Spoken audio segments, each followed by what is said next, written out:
संजय गांधी निराधार योजनेचे सर्व जे लाभार्थी आहेत, संजय गांधी निराधार योजना आणि दिव्यांग योजना या योजनेचे जे सर्व लाभार्थी आहेत, या सर्व लाभार्थींना आता हे अत्यंत एक महत्त्वाचं काम करावं लागणार आहे.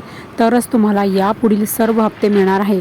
यापुढील म्हणजे ऑक्टोबर, नोव्हेंबर आणि डिसेंबर तीनही महिन्यांचे हप्ते जर तुम्हाला हवे असेल तर तुम्हाला हे एक काम करणं अतिशय कंपल्सरी आहे, बंधनकारक आहे आणि आवश्यक आहे.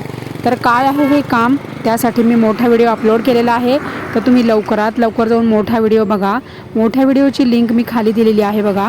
खाली प्रोफाईल फोटो आहे माझा सर्कलमध्ये, त्याखाली पांढरा त्रिकोण आहे, त्यावर तुम्ही टच करा आणि लवकर मोठा व्हिडिओ बघा. म्हणजे तुम्हाला सर्व महत्त्वाचे अपडेट कळेल आणि काय तुम्हाला करणे गरजेचे आहे. तरच तुम्हाला आता सर्व प्रत्येक महिन्याच हप्ता तुम्हाला मिळणार आहे. आणि हे सर्वांसाठी बंधनकारक आहे, आवश्यक आहे, कंपल्सरी आहे. कारण की ही बातमी जी आहे ती मंत्रालयातून मी तुम्हाला